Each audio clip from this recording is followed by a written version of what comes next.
Welcome to the O-Studio podcast, where we delve into the art of feeling better.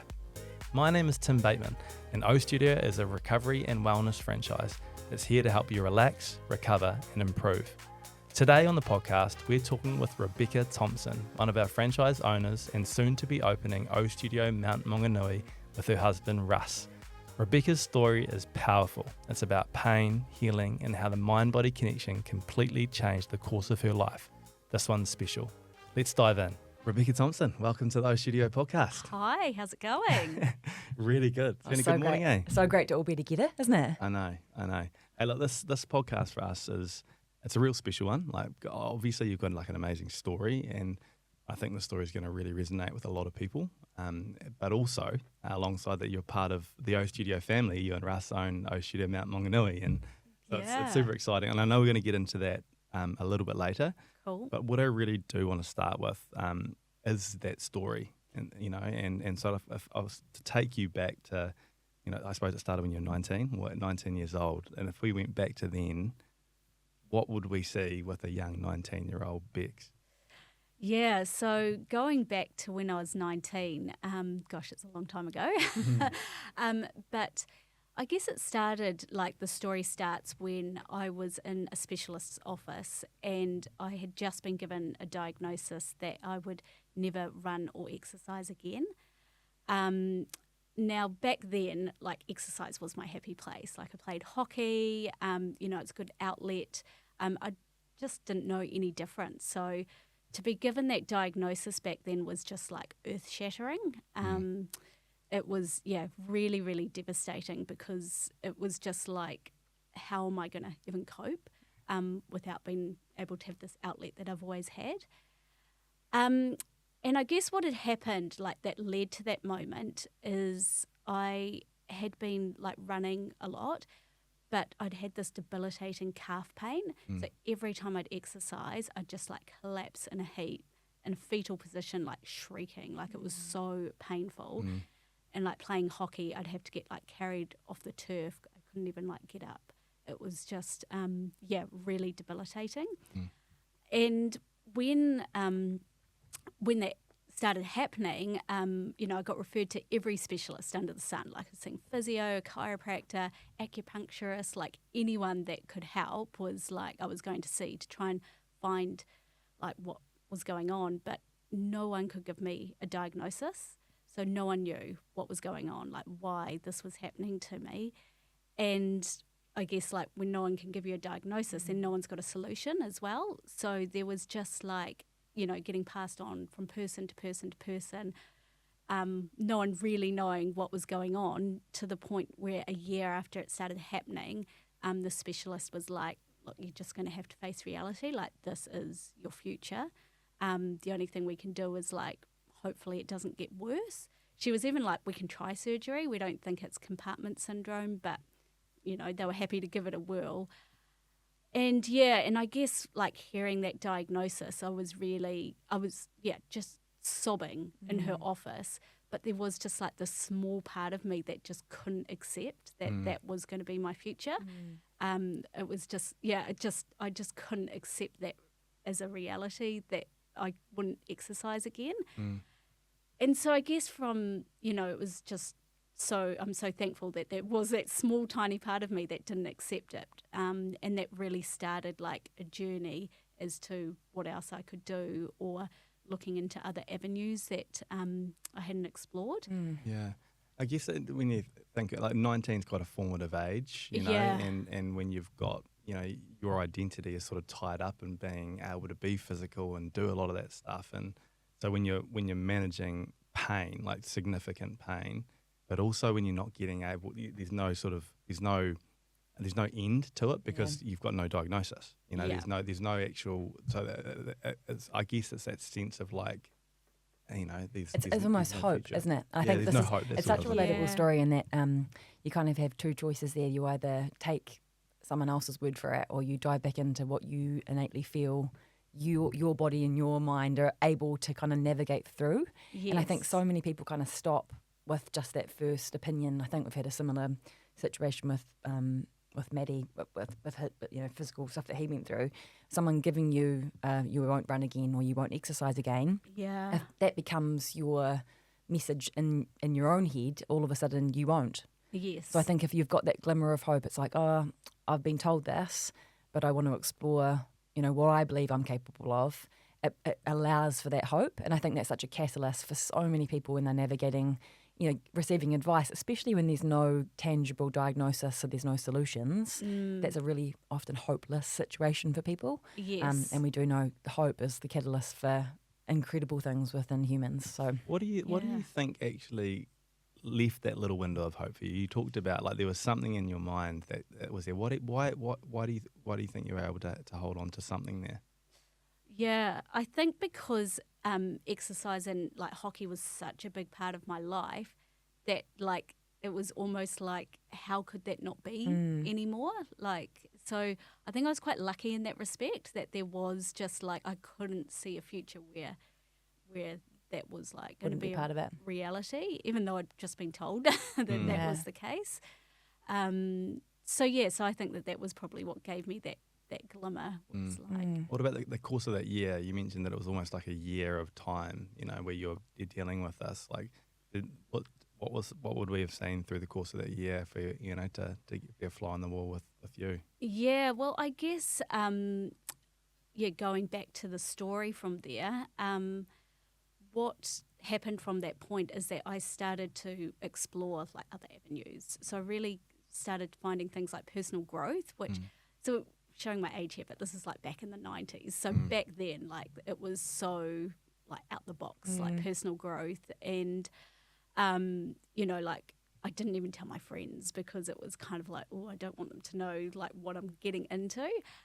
But that's when I also really found the first part of the mind-body connection and how powerful it is. And, like today it's a lot more well-known how stress can affect our body. But back then it was like completely like woo-woo. It's so funny that you mentioned the 90s. We were watching Dennis the Menace last night. Oh. And even so I think it came out in 1993 and Wills and I were both saying that is a completely different era. Like it really is, like even just watching the footage of just the freedom and kind of the innocence, but the naivety.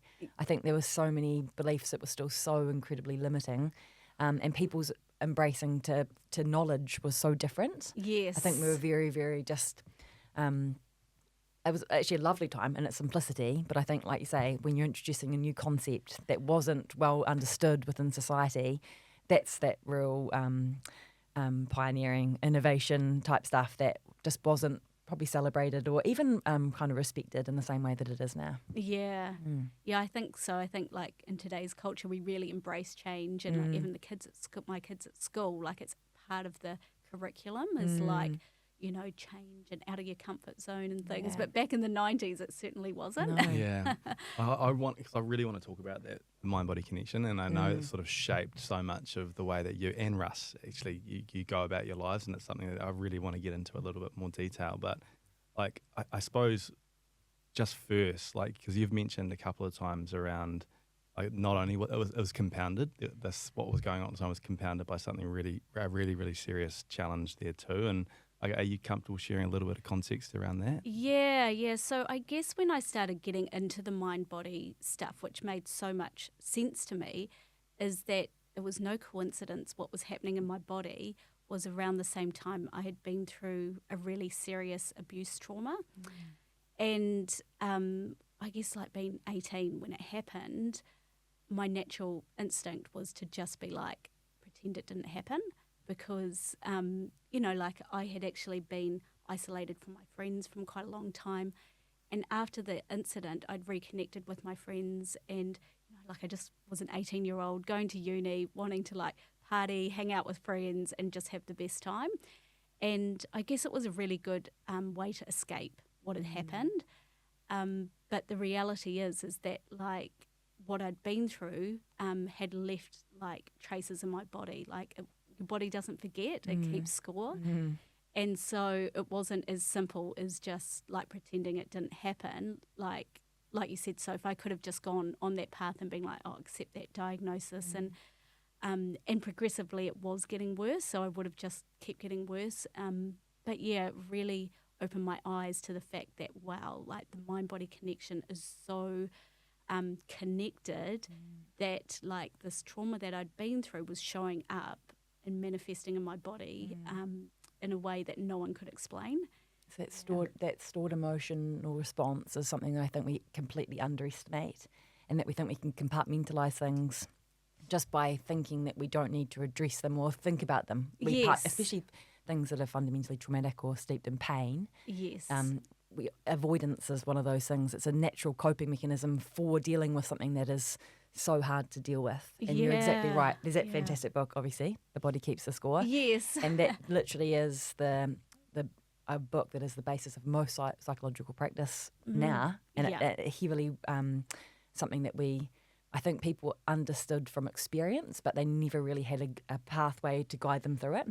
To really understand it, yeah. With that physical, your physical symptoms that presented, did you have any kind of feeling that they were connected then? No idea. Like, I think back then, and like anyone I'd talked to about my legs, every specialist, like no one had made that link. Just because I guess, again, being in the 90s, it was so unknown. It was like a foreign concept. People weren't even aware that like how stress and trauma can impact you on a body level.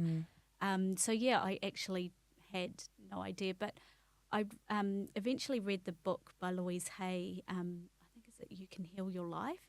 And it has like the symptoms and like what you're potentially going through. And so when I looked up like calf muscles or legs, it was like fear of the future.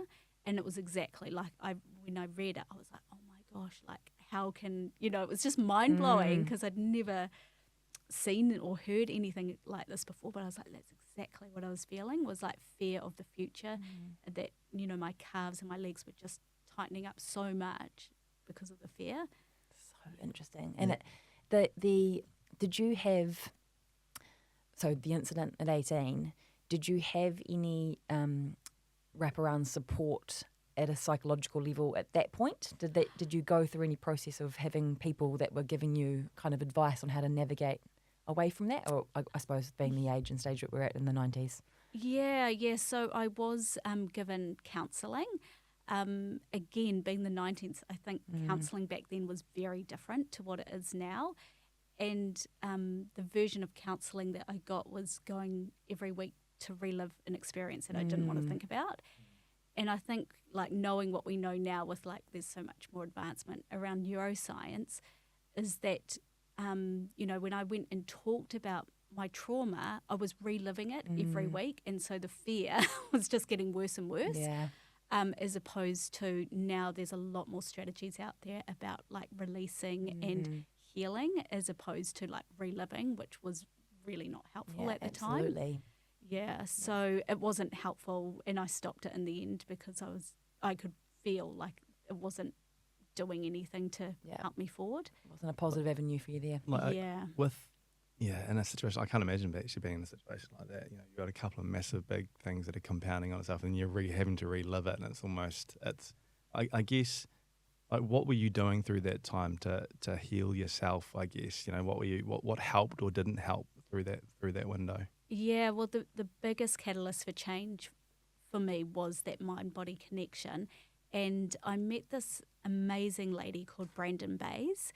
And it was actually through Tony Robbins. So I went to Tony Robbins, and Tony's amazing. Like, he's all hype and like, yes, let's do this. So that was cool. But it wasn't like what was helpful for me at the time. But he did introduce this lady, Brandon Bays. And when you meet people and she was just like this Zen master and you just feel calm in their presence, like she was like that.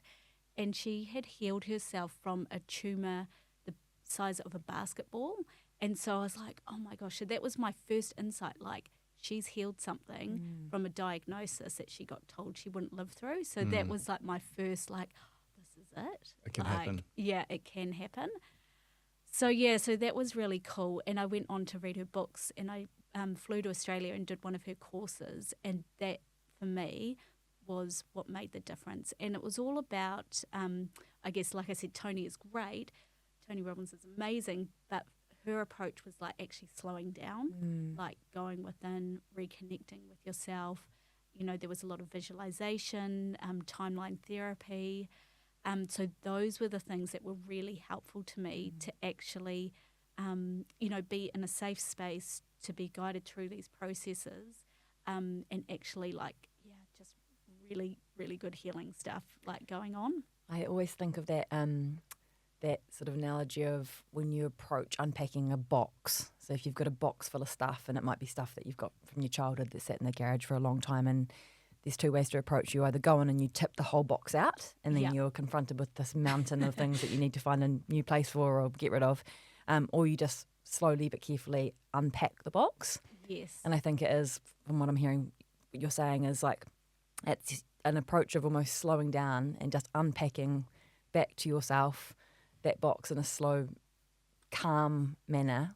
Yes. That has no huge stress attached to it. Because I think that's the other thing, like people often when they think about healing, and what you've just explained could be lots of people's experience, is if it feels traumatic or stressful, it is just the pace. It's probably not the process, it's just the pace in which we're approaching something that is hard to address. Yes. I love the sound of this idea. And for you, was she working with things like speaking about the nervous system, or were you aware of where you were walking towards, or was it kind of more... I think I went in completely like not knowing what to expect. And I don't remember there being much about the nervous system back then. It was more just like a really clear process of like healing from the past, which is what she came up with, because that's what she ended up doing to heal her trauma at the time. It was a really great process, but I think even now there's so much more out there than what was back in the 90s. That is, and again, way more mainstream, which is awesome that, you know, people have, if one thing doesn't work, there's always different things. And even now, like, you know, Russ and I live these lives where we know that when we get triggered, and like everyone gets triggered, but you have to be able to acknowledge that you've been triggered. And so when either of us are triggered, like we have this toolkit, I guess, of like different things that we can do. And sometimes, like, I love my meditation, but sometimes meditation is just like, oh, that's not the right tool for what's going on. So there's lots of different things you can do. I'd love to get into that a little bit, like, in and around that sort of mind-body connection, and what the steps around that sort of 5-step mind-body advantage, I guess. And because, you know, the situation we're talking about here is we've got, you know, some really significant stuff that's happened, you know, physically occurred in your past. Yeah. And it's like, how do you move forward into the future? What are the steps that you can take to actually move you forward? Because this story is unfortunately, it's common, you know, where lots of people go through significant things, but what are the steps to take to sort of work your way through that? What are the actions that actually helped? And, you know, like you've got, you know, a good, lived experience. Yeah, lived experience, and you've seen the impacts that it can have in your own life. So what is that sort of mind body? Can you give us a bit more of an explanation? Yeah. So I guess I'll just also finish off by saying that once I started getting into, that healing process and that journey, is that my leg capability did start coming back. Like I was able to start running again. Well, first of all, it was just walking without pain, because it got to that point where even walking was kind of painful. So, so it was just like unbelievable. Like, you know, like it just really felt like a miracle that as soon as I started addressing like what had gone on, is that my symptoms started clearing up. And I guess if anything, for anyone out there, is just to give them hope that, like, you know, wherever you are at the moment, that, like you said earlier, is just to hold on to hope. And you might not even know how or where or why or what's going to help, but just, keep holding on, because, when you find the thing that's going to help you, it can like completely change your life. Yeah, and I just want to add in there as well, like for anyone that's listening and thinks this seems strange, you know, like this seems, what do you mean, like that that something like that can actually impact you physically. Yeah. Like, all I've got to say to that is you've got to delve into this stuff. There's so Yes. much in this space that is becoming way more understood. But any sort of context of how your mental emotional state is impacting your physical state, they are so intrinsically tied. It's not funny, Yeah. you know. 100%. And so like it's how you work through that. So I mean, you talked about earlier on around like insight, like you heard the story of this lady who was able to heal herself through heal herself effectively. Yeah. That there is like I had a real moment that was similar. It would have been, I don't know, I must have been 18, 19, but I heard about like a placebo drug. Okay. You know, and this seems really silly, but I found out that with every new drug trial that comes through, they have to factor in the placebo effect. Yeah. And so the placebo effect, long story short, is that they know that people who think they're having a drug that's going to help them will actually help them. There's about 30% of people, they've actually got to remove 30% of the data because they know Wow. that people having this, that think they're having it, is going to have a physical impact. And so that's in established science. They'll factor in the placebo effect when they're measuring the efficacy of a drug. That for me was like, hold on a sec. Okay, so they know that people are going to have a physical impact based on the way they think something's happening. Yeah. So if that's really established, like what is the potential we have here within ourselves to heal ourselves, to Yeah. create the lives that we want to create? And so that was like my first, like, what is the power of the mind here? Like, what can we actually do to impact our lives that's outside of just the mainstream physical? Yeah. But yeah, so I think, what I'm trying to say in a long-winded way there is this stuff may seem weird, it may seem a little bit strange to a lot of people that listen, but I think there's a lot more to this than a lot of people think. Yeah. Yeah, I think you're right. And it just shows like you said, Tim, like I guess it's like the whole mindset, like if you're taking a placebo but you don't know you're taking it but you're still improving, like how amazing is Yeah. that? Like I feel like even now we're probably only just touching the surface of what's Absolutely. possible. Yeah. So yeah, And it's pretty I do exciting. think as well, there's a lot more, I suppose, mainstream people that work within medicine that are absolutely embracing this. Yes. Like I think it is, I remember, and it would have, I don't know, probably 20 years ago, and I started having quite bad panic attacks. And my GP at the time, rather than giving me anti-anxiety drugs or prescribing any sort of medicine, she encouraged me to go do a breath awareness course. Oh, wow. And I think, 20 years ago, that's a fairly, that would have been a very different path if I'd gone to a different doctor. Yes. But I do think people like that have been moving within medicine, trying to understand this at a deeper level for a long time. And there is a lot more science that really backs this now. Yeah. I even think in sports, we completely consider the role of peripheral pressure on injuries or, you speaking about calf muscles, Will's career near the end there, he's tearing calf muscles constantly, and that's probably not a coincidence that he's also afraid of the future, like he's coming to the end of a time of stability, I suppose. So I think it is, if you even think in your own life, how you can completely turn around in your energy levels. Like I always joke about the power hour of cleaning before visitors arrive. I haven't been motivated to clean. I've got no energy for an entire week, and then mum's popping around for a cuppa, and all of a sudden I'm just smashing out the whole house. It's incredible just the impact just your thoughts have on the most basic parts of your day-to-day life. But at this, obviously, an incredibly traumatic event at 18, manifesting in the body at 19, you've got a sort of fork in the road moment, and you're implementing this mind-body practice. Was there a set of steps that you introduced into that process? Yeah, well, I guess what I've kind of done over the years is, like, I've been, as everyone does, you get to difficult points in your life. And so when I've got to difficult points in my life, I've been like, what have I learned? Like, what do I know from what I went through that I can implement and do at this point in my life to, move through things?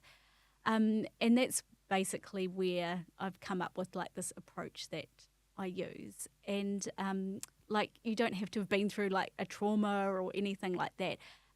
It can be as simple as that you want to make some positive changes in your life, and you're not getting the results you want, because change is hard. Like changing a part of who you are and your identity is hard. And so I think by having a really good process, it makes things easier. So I've come up with this. It's called the 5-step approach to the mind-body approach, mind-body advantage. And a lot of the time, like when we try to make positive change in our life, we only do it from a place of our mind. Like we don't take into account the mind-body connection. So that's what this process is about. It's about like integrating all parts of you to like move forward towards positive change. So the first step is setting an intention. And that may sound really basic, but there's a bit more thought, focus and energy that needs to go into it than just being like, oh, I want to maybe like lose 5 kilos, which is what most of us tend to do when we set a goal. So I have purposely used the word intention over goal. Mm-hmm. A lot of us will be familiar with the term SMART goals, which is specific, measurable, gosh, I can't remember now. Attainable. Is it? Something in timely, isn't it? Something in time. And what's really, SMART goals are great, but they really appeal to just our logical mind because it's like they have to be really specific and you have to be able to measure it. We kind of forget that if we are wanting to set an intention, we do it from a different space of like wanting to create, like really make it really emotional. When you think about getting like later down the track, there's going to be points where this change is hard. And if you haven't made it emotional at the start, like really like bought into that vision of like, yes, this is why I want it, when that battle comes of like your old self fighting your new self, you're just going to have no buy-in. Like you're just not going to have that leverage to get through the messy part of it. So making it emotional and like finding that real deep why of why you want it is really important. Yeah. And I think like I have this great example of a client I had. He'd set a goal to get a promotion at work. And I was like, oh, that's great. But like, why? Like, why is that important to you? And we went through this whole process. He was like, oh, because I want to earn more money. And I was like, well, why is that important to you? He's like, well, I want to renovate my house, so I need more money. I was like, okay, well, what's the renovation about? And he said, oh, my wife and I want to create like this games room so our kids can like hang out in it and we can create like family memories and it was what he was talking. I was like, wow, so that is the intention, not I want a promotion at work. So it's like digging into that why, and that's like really emotional for him that he can be like, yes, that's what I want. So when it gets to those hard points that he remembers like, oh yeah, I'm doing it for this reason, not just because I want a promotion. Yeah.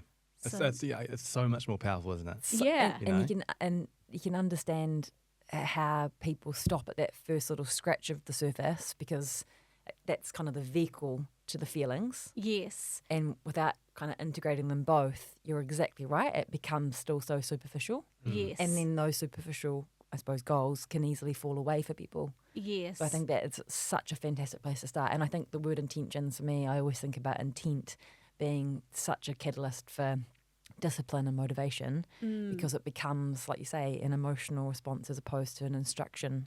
Yes. It's a fantastic start. Just and so in that situation, you're with this person, would he write that down? Would he create images around it? Would he is there anything that is trying to bring that emotion to life a little bit more? Yeah. I think definitely that's into the step 2, which is like aligning to your intention. And so when you think about aligning, it's like really wanting to stack the odds in your favour. I think it's really important at this stage that you recognise that there are going to be challenging times because a lot of us are just like, we try to like willpower our way through and be like, oh no, I've got this, I've got all this motivation. And at the start you can have like a lot of motivation and willpower, but when things get tricky, that dwindles. So at the start, I really challenge people to align and just like stack the odds in your favour as much as you can. And that is exactly what you said, Tim, like by implementing strategies such as maybe it's a vision board. You can still take that approach like a goal of writing it down, because when you write it down, you're feeling like you're starting to align to what that goal is. For me, the most powerful way to align is visualization. Yep. So I have this really cool little tool that I use and I teach my clients to use, is that like you just go into like a quiet space, and first of all just bring in like lots of gratitude and joy. So, you know, thinking about things that you're grateful for, you know, things that bring you really deep happiness. So like might be your kids or whatever it is, like just bringing in like really good emotions. And once you've like done that, the next step is then to visualize what you want to be happening. So what the end intention looks like, and see yourself like living it, breathing it, just like normal part of life kind of thing. And by bringing in those good feelings and then seeing yourself, you're really embodying what you want and putting it into at a body level. So when we talk again about the mind-body advantage, we want to use our body to help us achieve what we're looking to get. And so so we bring in the good feelings, see ourselves like living into this intention, and then the last step, which is really powerful, is using a little bit of breath work, is taking a nice deep breath in and holding your breath for as long as possible. And when you do that, it starts to sink in at a nervous system level, like when you the good things that you're taking in and visualizing just sink into that nervous system. A lot of the time we do it the other way around, where our nervous system dictates to us, like when we are scared or, you know, watching a scary movie, our breathing gets heavier and we kind of go and hold our breath. But this is a really purposeful way to embody good things into our nervous system. It's almost like that. I think, is it referred to as imprinting? I think it's like almost like the emotions you're holding and the message of I don't want to use the word normal, but that being a baseline feeling. Like you think of like if you watch a scary or an action program or movie before you go to bed, and then without regulating, you'll often go to bed and your sleep will be heavily disrupted because you're still in that state of imprinting those emotions without even knowing, I suppose. Yeah, 100%. And it is one of those things, I think, breath, obviously, there's so much more science that backs. That is the tool of communication with the nervous system. That is how you speak. That is the language that your nervous system speaks. Yeah. So it does make complete sense that the emotions you're holding, then using that imprint for it to imprint. That. Yeah. I love that. Like, once again, I've never heard that described like that, but it makes so much sense. Like, I understand completely around how your breathing can impact your nervous system to calm yourself down, but to actually be really intentional with what you're trying to imprint on your nervous system and really sink in that, so you get yourself in a state of real gratitude and joy. You really get really clear on what you're trying to create, what you're trying to do in your world, and then take that breath, almost imprint that into your nervous system. That's really, really cool. This as well, I think, I'm thinking when you were speaking just then, it's something that I've often not judged myself on, but our older brother and I actually have done this our whole lives, and it's one of those things, like, I know it wasn't a normal thing for Will to do. Lots of people kind of poo-poo it. And when there's an idea that someone has, like if I've got an idea or Ben's got an idea, we'll often dive deep and like we're talking like it's happened and we're living it. And, you know, often it's like around like if someone's looking to buy a house or go for a new job or move countries, and it becomes like we're talking like this has all happened, and often I'm sort of talking to our kids like it's already happened, and sometimes Will is like, mate, calm down, like if it doesn't happen everyone's going to be so disappointed and you're jumping the gun and, you know, you're getting ahead of yourself.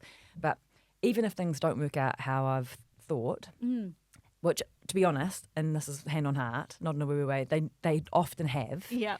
But they don't happen, or they do happen. That they do happen. Yeah. But we've all lived that extreme excitement without even having done it. Yes. So even if, say, if it falls over and you miss out on something, an opportunity, that might be like a momentary disappointment, but you've had this full imprinting of all of this positive, exciting stuff. Yes. Sometimes like weeks. Yeah. So I always think, get ahead of yourself. Like it is like one of those things, like this visualization and literally thinking about things in detail and how they can impact you with those positive emotions of excitement, hope, like all those types of things. Yes. It is such I think, a really fantastic tool for a positive life, because if you look at it in percentages, we might have had 2 weeks of complete excitement, joy, hope, and then we might have an hour of disappointment. Yeah. But, you know, it is, I think, I fully support that as a way of living. Yeah. So they're the first two steps. So you set the right intention, like you're really clear around what you're trying to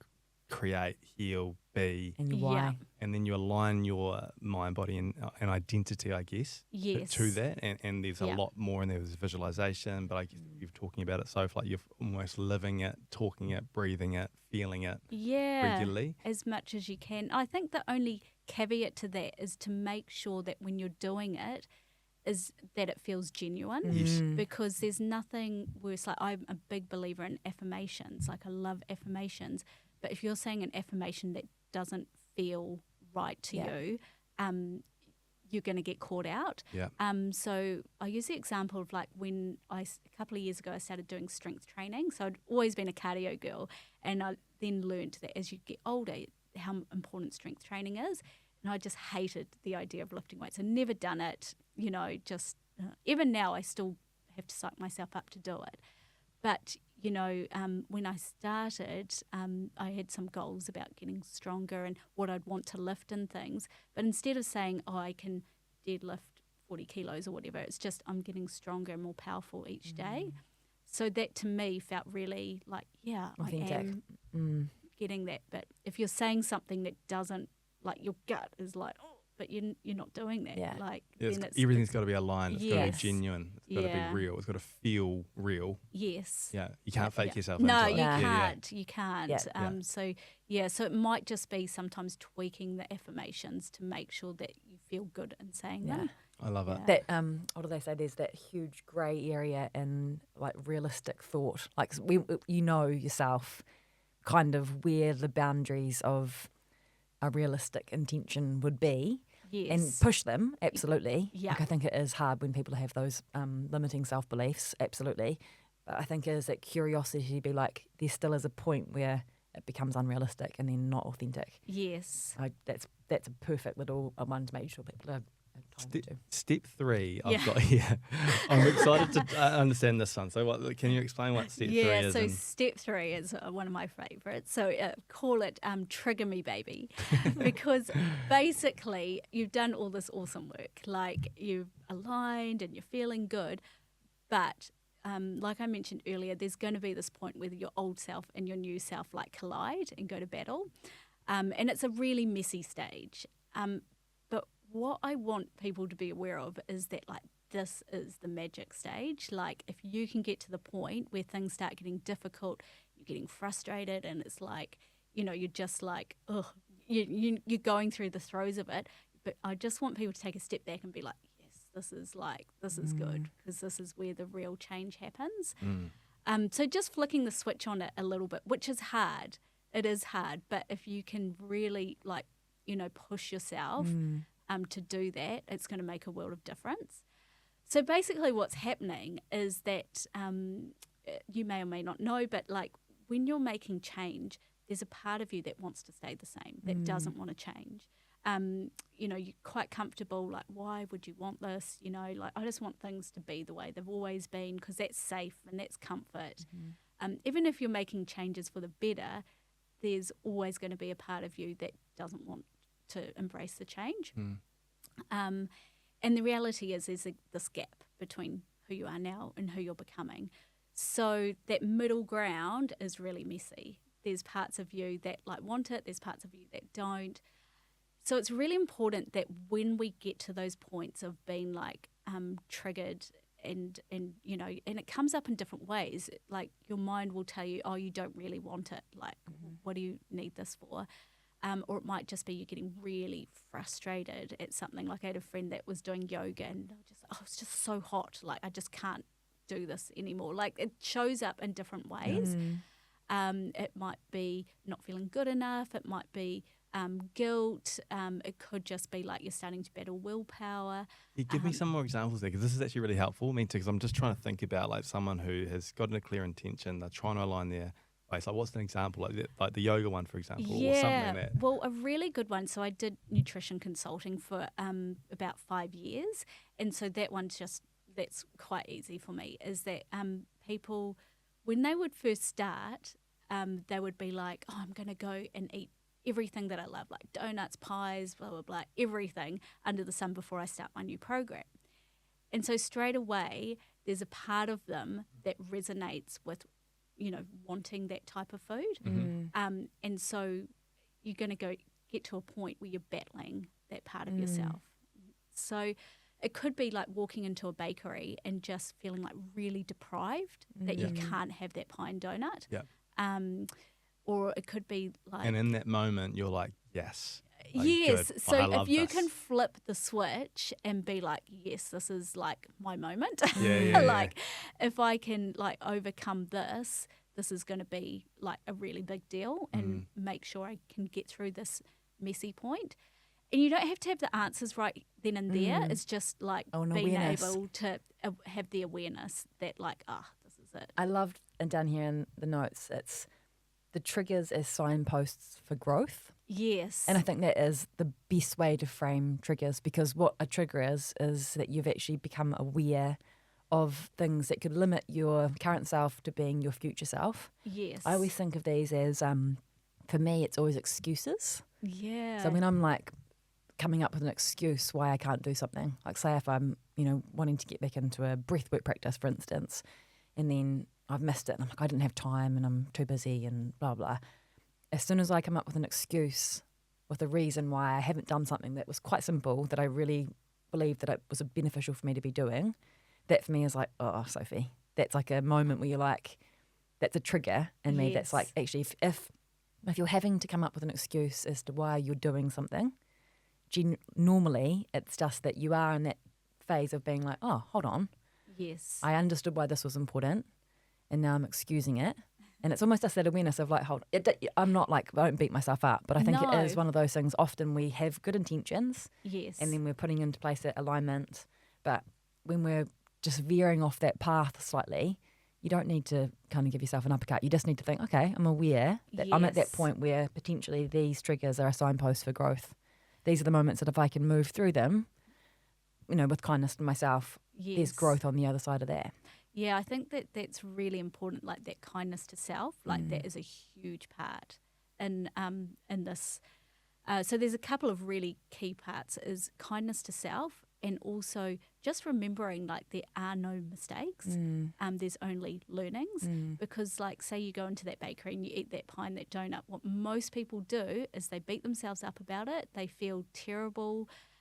They start being like, oh, like maybe I'm not worthy and like I'm just a bad person, all these kind of things. And it starts that vicious cycle where they end up going back to those foods more and more because they're like, oh, I've already blown it. Yeah. So you're pretty much in my brain right now. Yeah. You're like, are you looking at me like I can see what Tim's thinking? Because you're just pretty much saying what I'm thinking for myself. The correlation though is they start second guessing that their intentions were outside of their attainable sort of realm. Yes. So then their kind of self-belief becomes that, I can't attain that. Yes. So like exactly. your grey area, like we were sort of saying before, it becomes smaller and smaller, your limiting self-beliefs. Yes. So there's almost that hope that like if you are, everyone's going to trip up on any sort of journey. Definitely. That's not a place to stop and turn around and go back. Yeah. That's just acknowledging that you tripped, taking what you can from whatever it was you tripped on, and then just starting back on that journey, isn't it? Yeah. So Tim's just finished the donut, and he's hating as well. He's like, what? That situation. Yeah. Like, what does trigger me, baby, look like? And that's with someone's just like mucked up, done something that they shouldn't have done, or whatever. Like, what does that look like in that moment for that person? So definitely that kindness to self, and just so leads on to the next step is the acknowledgement side of it. Is just being like, okay, I stuffed up, but not in a way that you beat yourself up about it. It's just that acknowledgement. The next thing you really want to get clear on is like, I could say name it to tame it. So like we do want to delve a little bit deeper. Like what is drawing me to that donut, and nutrition's a tricky one because a lot of the time it goes back to childhood where, all of us probably grew up with emotional triggers around food. Anything good that happens, we eat. Anything bad that happens, we eat. You fall off your bike, you get lollies. So there's it's really, really tricky, these connections that we've grown up with. And obviously it doesn't have to be around food, it's around other things as well. But food is like generally one, because I did nutrition consulting, there's just so much that goes along with food.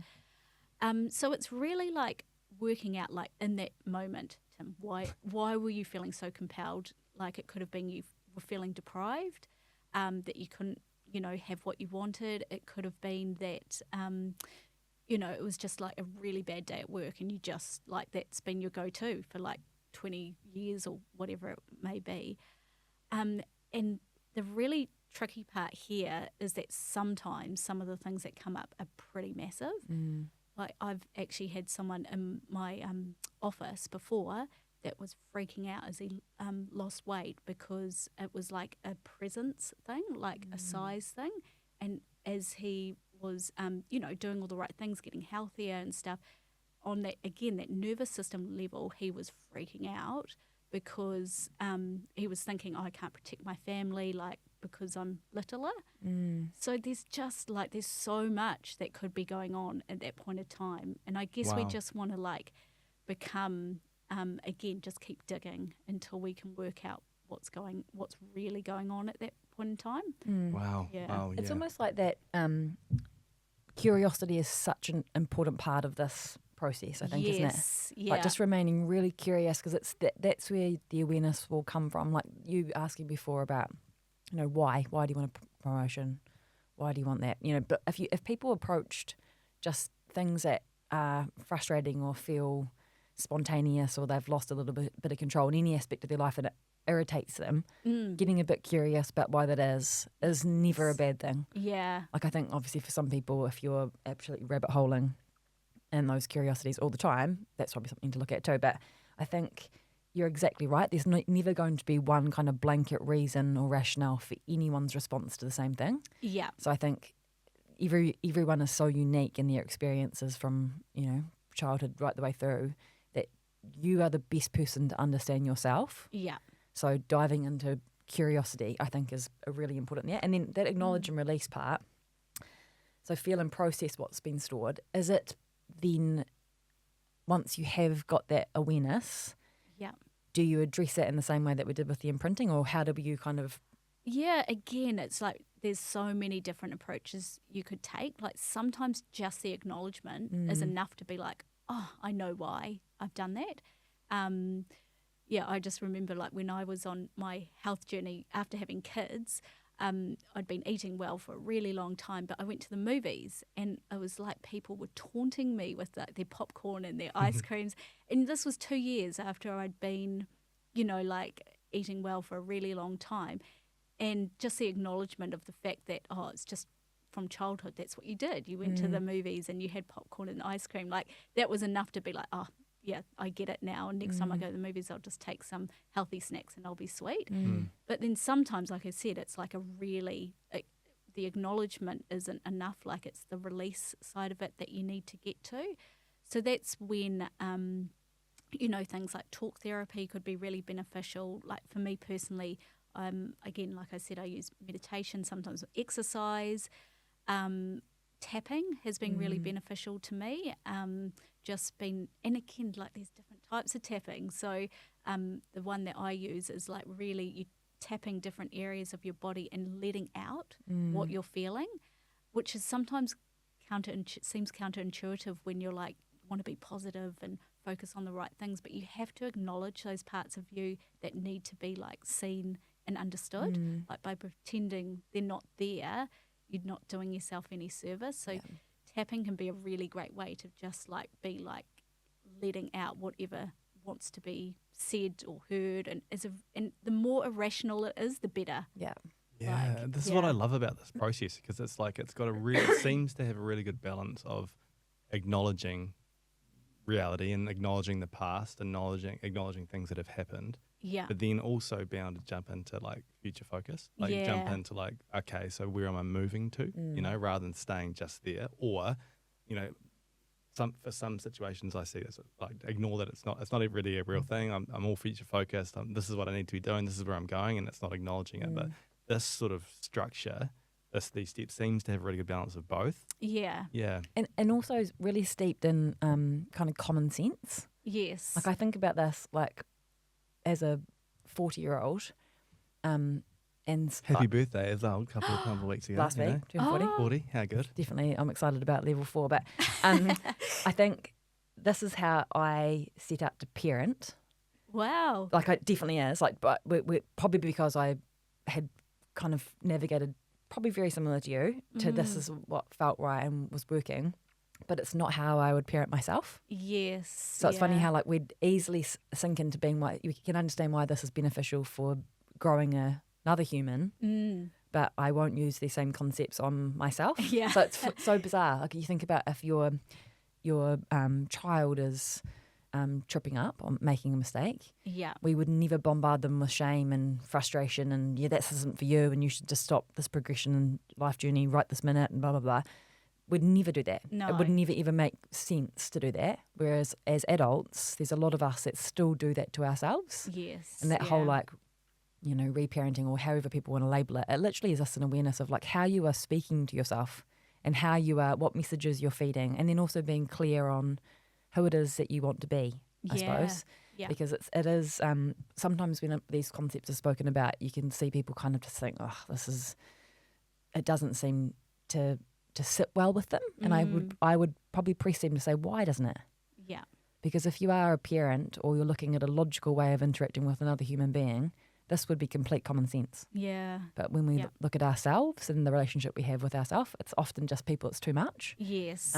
So again, that could be a real trigger me baby moment. couldn't it? Yeah. Well, I think it's a really good way to look at it. And I've often thought that is when you're in that trigger stage, it's often like you're dealing with a irrational, like, toddler.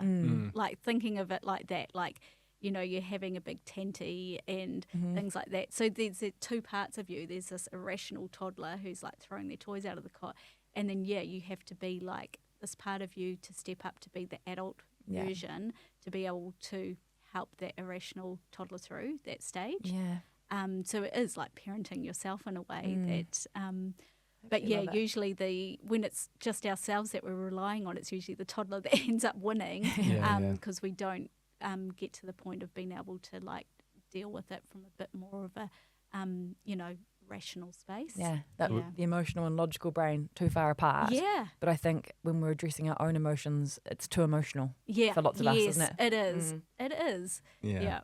So we've acknowledged it. And we've released, and I know there's a lot of depth that sits within that. It's not just acknowledge, release, move on. There's a real level of understanding, as you've both spoken about that, as to how that really needs to look and how you can really release it. But we've got to that stage, step 5. Yeah, is just rewiring, and I call it reconditioning. So I guess no matter what happens, is that there's always, like, a maintenance side of things, I guess. And again, I go back to nutrition consulting, is that I've seen people who, reach their goal weight, were really happy, and then 2 years later they'd come back because that rewire and recondition part wasn't there. So, there can be lots of different reasons why. Like, sometimes their why at the start might have been, quite often it was something like for an event, and when that event's over, like a wedding, when that wedding's finished, is that the why's disappeared. So you've got to always be thinking about, if things do start slipping up, is like catch yourself early. It's like, oh, okay, maybe my why's changed. Do I still really want this? Like, you just keeping your head in the game at all times, and just making sure that you're still, keeping yourself in that space of all the hard work that you've done to get there. It's almost like reevaluating those intentions. Yes. Because I think that's the thing, like, you think about even through 12 months, how as you kind of move, as something, happens as you hoped, you don't often acknowledge or reset intentions. Yes, yeah. It is one of those funny things, we're kind of all just reacting as opposed to acknowledging and setting intentions. So I think that rewire and reinforce, it's almost like the patterns or habits that you're building won't always be relevant, so you have to bring relevance to them. Yes. It's such an important one. You're exactly right, and you know in yourself at times where you've reached an intended goal or an intention, then you kind of just fall away with motivation or discipline. Yeah. So say if it is someone who it's a it's a guy out there who is, they want to become, say their intention they've said at the beginning is that they want to be less stressed. Yeah. But the real why is they want to be way more present with the kids or whatever it is that they get to. And, Yeah. and that intention's still the same, and they're working through, they're aligning, they're dealing with the triggers along the way, they're acknowledging and releasing it. What would lock it in, rewire and reinforce look like for that person? Yeah, I think, to be honest, like a lot of the time when people get there, they actually are at that point where they're living and breathing it. And I think that that's why sometimes it's hard, because you might not need to, sit down and visualize it because you are living it. But I think the most important thing at this step is just keeping tabs on yourself, like just checking in and making sure that you are where you want to be. And a lot of the time when people are in this phase, that they take their focus somewhere else to the next intention that they want to set, because it's like tick, it's done. So it's just really, by doing it, living and breathing it every day, you are rewiring it into yourself. Embody it. You are embodying it because you are living it. But it's just that real check-in to make sure that you do kind of get on top of any niggly things. And it could be, like with me in the movie theatre, it's like that was 3 years later, and it was just a fact of going back and being like, okay, I've been triggered again. So it's going back through the process of like, I've been triggered, why have I been triggered? And sometimes it might be something more like, even now when I think about, I go back to my traumatic event, it's like an onion layer. Like it doesn't necessarily all just like, oh, I'm healed from it, I'm done. That there's still little layers to it that even to this day, come up, and I'll be like, oh yeah, I can understand why. The thing I find fascinating about each of these steps, each of these steps are quite, like, you need space at each step. You know what I mean? Yes. You need to, it's like, the biggest barrier to all of these steps in my mind would be just the busyness of everything. You're stumbling through life. It's like to set the right intention.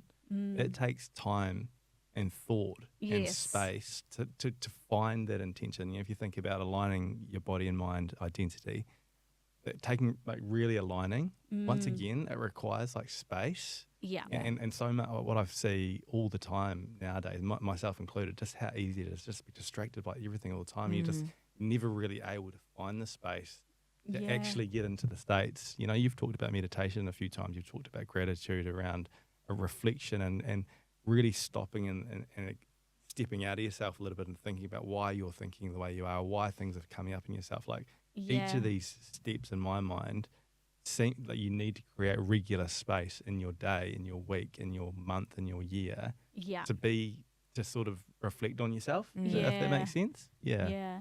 And I think as well, like that's one of the reasons like I'm so passionate about O-Studio is because I know myself, if I can go somewhere and do that, like I'm going there to do it. Whereas if I, like you said before, is that if you're just like, oh, I'll go and do my intention later today, you kind of put it off and it's just chucked in with the rest of the everyday activities. Whereas like this process, like if you follow it, you'll be really successful, but it is more effort and time. And it is about, like if you can go somewhere like O-Studio to have the time and the space to just like be like, okay, this is what I'm here for. I'm here for myself, and it makes it the process a lot easier. Yeah. I think I've said this on the podcast before. It's so time or space, if you look at them in the same way, they follow importance. So where we place importance. So like if you're looking at a list of things that are important in your day, you will find time and space for those. And so people assessing what is important is like one of those things when you're setting up your week. But O-Studio has always been a space. Yeah. So if you think about, it's easier to find a time and space when you have a space. Yes. So the gym became easier for people to work out because there was a space that was allocated for them to physically exercise. Whereas like I think we haven't had spaces or bricks and mortar in society that have been like, this is actually your space to find time and space. Yeah. And I think it is one of those things for people when you can actually prioritise that and place importance. Like if you're looking at like a membership, for instance, and you're looking at your budget and you're like, this is an important thing for me to invest in. Yeah. That becomes important because you've allocated resourcing to a time and space, and you will then find time and space to find space. Yeah. So I'm going around in circles, but I think that has always been a big part of why societal practice for any wellbeing practice, whether it's Tai Chi or yoga or breathwork, or you look at a lot of Eastern culture, there's been spaces that have been assigned to this type of work. Yes. And then that society then sees the benefits of it. And I think we've seen that movement in physical education, a physical stimulus. Now we're seeing it in this mind-body space. Yeah. And O-Studio, to be fair, in New Zealand has become, and Australia obviously now as well, has become kind of the pioneering space in our society for this type of practice. And I think when people working in those environments also understand that and hold space for the clients and the people walking through the door, it isn't just an instantaneous thing that happens, but sometimes it is. Sometimes people. I spoke to a lady at Christchurch last week who's been with us here for 6 years, and she's coming to the the hard end of a very long journey, and that was what she said. She said, "This has been my calm and peaceful space." And it's not that it's anything necessarily about the environment. All the studios could be different, the staff can be different, but in her head, that is where she's allowed herself to find calm and space. So it is really powerful. I think just in our busy lives, like most of us live these full lives, and our society, people wear busyness like a badge of honour, but I think now it's really starting to flip, that people are realising, I can't just work myself into the ground, I can't just juggle everything, like I need to be looking after myself as well to be my best self. So I'm really excited. O-Studio, it's just so aligned with everything. I'm so excited for your whole community. I really am. That's because I remember our first conversation. Like, and I remember getting off the phone, and I just remember thinking, man, there is so much alignment between the way that you are, your experience that you've been through, and what we are trying to achieve. If that makes sense. And have we nailed it? Absolutely not. But in terms of just genuinely trying to help people, reconnect, recover, reset, it was a big part of it. Like trying to create a space around that. So I guess one question I had here is how do you see your own experience being able to help the O-Studio community in the Mount? Because once again, we're creating that space for them, which is fantastic. But how do you see your experience here really being able to help your community? I think just again, seeing so much value in the slowing down aspect of things, and knowing that at my most difficult points of my life, it's not doing more, hustling harder, that hasn't helped at all. It's been the actual slowing down, connecting back within, and just having that space is it's just game changing. And I just can't wait for people to come and experience that and see what magic happens in their life when they do embrace it. Yeah. I mean, it's, I could tell hundreds of stories of moments like that. You've just talked about one, so I'm pretty sure I spoke to the same lady on the phone a couple of weeks ago, and there's a lot of emotion, I guess, that's tied up in why people are coming in. But I feel just so proud, so stoked to be able to create that space for them, and so as an owner of a space like this, I think it's a big responsibility, but at the same time, it's super rewarding, seeing the experiences that are going on. I think you're gonna. You're a couple of weeks away. But, oh my goodness! I think a month away from opening, which is crazy. And I was just saying to you before, Tim, as it's getting more and more real, there's a lot of mind overload and things like that. So again, these kind of practices of just slowing down are just even more important. I'm actually doing a daily challenge on my Instagram at the moment where I'm forcing myself to rest for 20 minutes a day because there's just so much to do. You could just be go all the time. That's the trick of me, baby. That's part of it, isn't it? Yes, it is. You know what? I'm going to make myself do this because this is my signpost. This is exactly. So so it's funny because I've got people checking up every day because there's a free float up for grabs. So heaps of people are like, "Where's your 20-minute reset?" So it's good. So again, that for me was a really good way to be accountable because that's another thing, is that you've just got to find ways that work for you. And I knew if like other people are watching what I'm doing, I'd be accountable, so I'd do it. Yeah. And that whole, I'm looking at a question here that we had with what drew you to O-Studio in the first place. I'm thinking of your initial statements around that, someone saying to you, you won't be playing sport ever again. Yeah.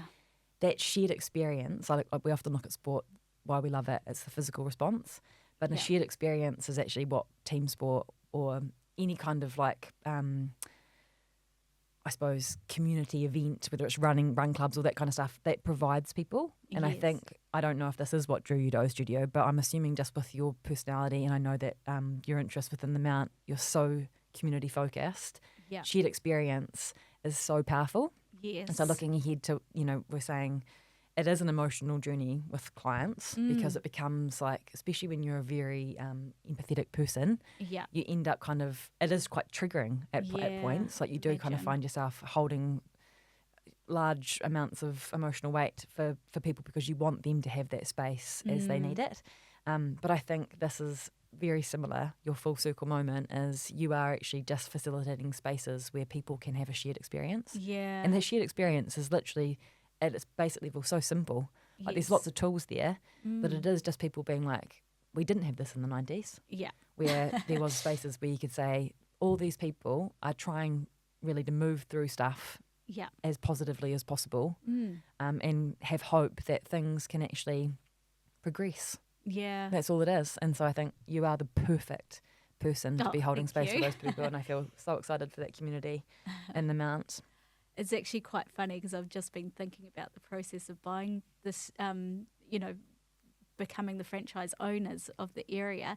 And I've just realised I've implemented that process, the 5-step process, because when we first spoke to Tim, the franchise actually got sold to someone else. So we were full into another, we do construction as well, and we just couldn't make it work. Like we were just tied up in our construction business.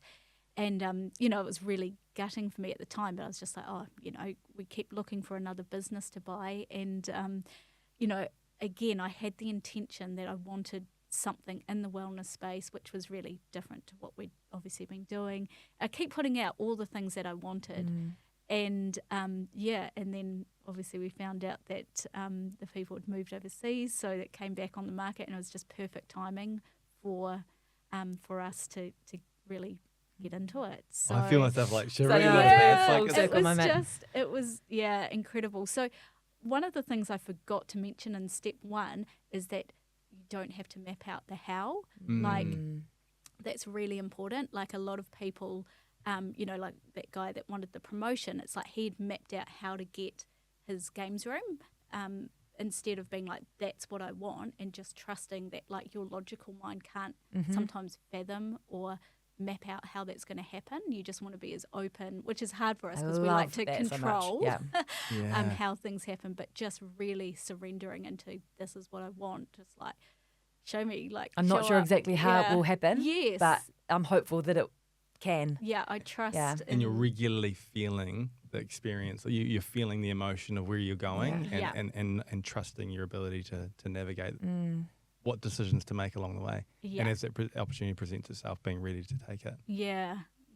It's so cool. I mean, it's so cool, Bex. Like, I'm just so excited to be working with you. Like, genuinely, I really am. And because the thing with us here is, like, we've got a fantastic, offering and a fantastic space, but it takes really, smart, driven, connected people to move O-Studio forward to what I hope it can become, like where it's making a real impact in communities. And got a fantastic owner group across the country, obviously, but I think your skill set here around being able to take it almost to a deeper level as well is going to be really, really fantastic for everyone involved in O-Studio to understand how we can really create impact, because I can see you care about it just as much as we do. I feel very lucky actually to be working with you. But so we're a couple of weeks, do you think? Actually, when this comes out, actually, we'll probably be on. Wow. You'll probably be on and operating. So if someone's listening to this, they're like, oh my gosh, I need to go and say, Bex, I've just listened to your podcast. How good. Yeah, and my biggest takeaway from this, and like obviously having been in the space that you are about to be in, is anybody listening out there that is resonating with that kind of, not lack of hope, but wanting to find some hope about Yes. life just being that little bit better and is ready to take some next steps, I would highly encourage you to not just invest your time and energy, but invest in the belief that it can. So I Yeah. think get in there 100%. and get aligned with Bex and the community and be part of just that next step in your journey, because it is it's such an important message, and it's one we think is kind of, you can say but you don't know how to act. What are the actions off that statement? But if you're looking for a little bit of hope, I would say get into O-Studio Mount Maunganui, see Yeah. Bex, and then get that journey started, definitely. Yeah. Yeah, one last quick question, just because I'm just thinking about someone listening out there who is in that stuck moment, because we all have those stuck moments, and how to move through that. So if you were to think about you now, going back and seeing, you now knowing everything you know, and you get to Yeah. go back and have a conversation with 19-year-old Bex, Yeah. what do you say? I think just keep exploring. When I got that diagnosis, I thought I had explored all avenues. I'd been to every specialist. I've been to, so you just got to keep putting it out there. Keep going back to that visualization of putting it out there and trusting that something will show up, and keep being open to what's coming your way, and eventually something will stick. It is a process, so you just have to be patient that it is a process, but just keep sticking with it and keep having hope. Keep having hope. Yeah. Just keep putting it out there. I love it. And do you know the other thing I love about that is, because I love that question, but I also think it's probably very similar to the messages you're telling yourself right now. Yeah. Yeah. So it is one of those things that's I think hindsight is such a wonderful tool, but I don't think we ever grow away from those messages. Yeah, it's so Yeah. true. Depending on, the messages and the ways that you're feeling, it's most people that I speak to, it is the same. We're still telling ourselves the same messages. Yeah. So I love that, and I'm so excited for you, and I'm so pleased Thanks, to have you as part of the guys. group. Yeah, we're super excited. Honestly, Bex, thanks so much for coming down. It's I'm all so right. excited for the community in the Mount. If you're in the Mount, I can't emphasize enough how much you should get in there and experience something and create space, and you will, because it's going to be, I can guarantee you'll be impactful in a really positive way. So Yeah. yeah, super excited. Thanks for coming down. Cool. Thanks for having me, guys. Thanks so much for listening to another episode of the O-Studio podcast. If you enjoyed it, please hit the follow button wherever you're listening, and connect with us on social media at O-Studio Global.